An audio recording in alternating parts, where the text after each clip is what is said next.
So when should you take responsibility for other people's problems? Find out in this episode of IncreMental Health Tips. Welcome to IncreMental Health Tips. My name is Jared, and as always, I'm joined by my co-host Liz. Today we're going to be discussing when you should take responsibility for other people's problems.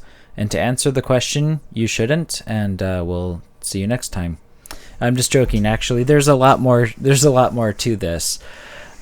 So there's a couple parts of this, Liz, and if we're going to unpack it, I guess there's ultimately two parts of it. So the first part is, how do we know if we should take responsibility or not when somebody else is having a problem, like somebody that we're involved with?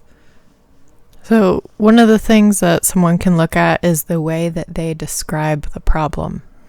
So if you're describing a problem and you keep saying my spouse or my partner, and that's the start of the sentence, that could be a good indication that the issue is their behavior. Because if you're talking about your own behavior and saying, I did this, I got mad, I got angry, those are I statements as opposed to my partner, my spouse. Or emphasizing the relationship. Yeah. Well, the I statements can be... the I statements, at least it seems to me like they can be problematic as well, because let's say a spouse has an anger issue and has expectations. Let's say that dinner is on the table when they arrive home from work, and let's say there's a busy day or something, and there's an argument ensuing from an expectation of dinner on the table not being met. The person who is on the receiving end of that anger might say, well, I didn't have dinner ready, not my spouse got angry or had an unrealistic expectation. So how can we untangle that then? Like, how can we know when we're when it should be my, not I? Well, if it's the wife's responsibility to have dinner on the table, then it is an accurate statement if she didn't have it ready. But the response that she gets for that, if she gets a really angry response to the point where, she feels scared or threatened, or like she's really messed something up by not having dinner ready. I mean, the reality is sometimes dinner is late because life can just get that busy where you might not be able to have dinner on time every single night. No, it's true. I just sort of realized the complexity of it. So does it ultimately matter if we take responsibility for other people's problems if it doesn't impact us negatively? Well, I think part of the issue could be that, it might not be impacting a mother negatively to pick up after her kids, but then her kids aren't learning the responsibility of picking up after themselves. So thinking a little bit more about what are the long-term consequences of my taking responsibility in this area can be quite helpful for starting to recognize, well, am I taking on some responsibility that I shouldn't be taking on? Well, a readily available example in my mind is if somebody is offended by something that I say.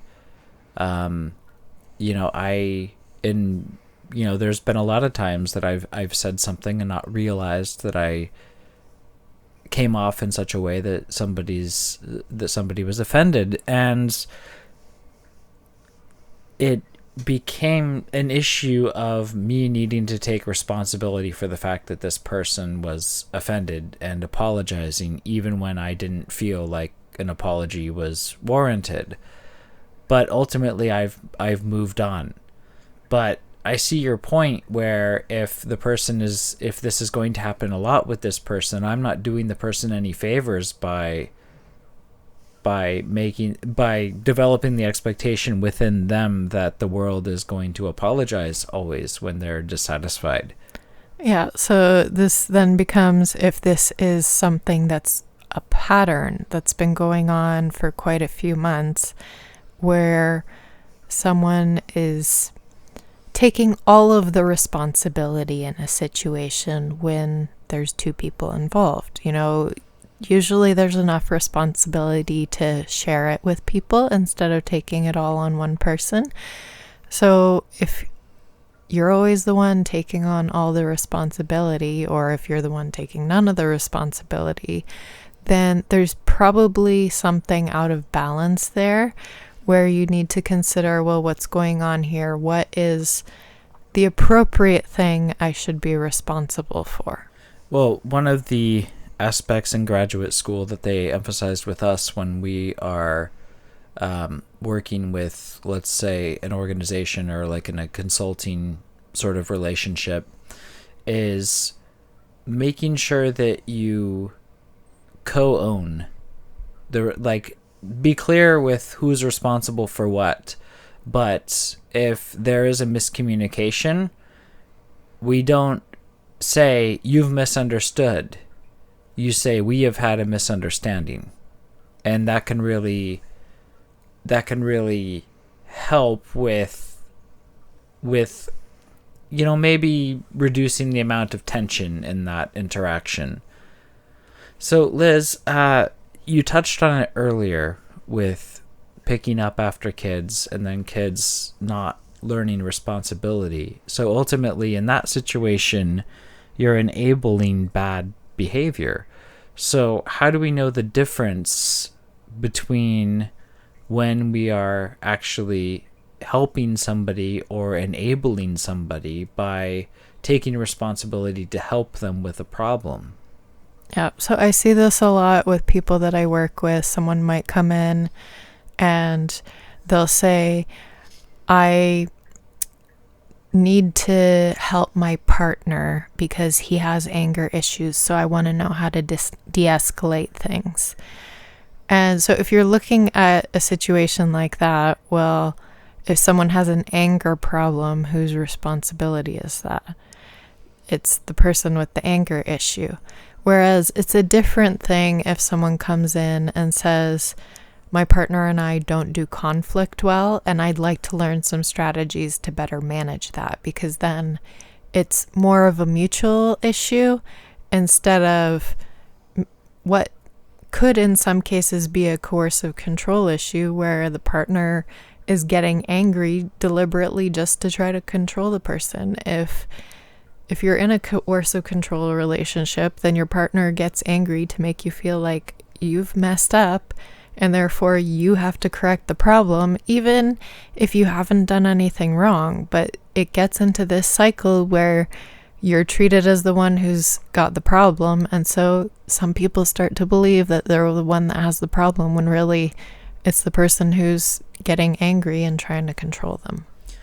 Well, and the other side of that coin is obviously a messiah complex, where some people are just good-hearted and they're of the mindset that, oh well, I have to help everybody that I possibly can. I remember, and you know who I'm talking about, I worked for a clinical practitioner, and one of my responsibilities was to clear his voicemails and do office things, and he would get sometimes this voicemails from very distraught patients, and I found it real, or emails of people just spilling their guts, at 3 a.m.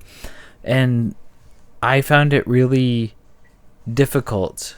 I found it really, really difficult to deal with that situation because I was too focused on the fact that it was his job to, as a clinical practitioner, to help these people.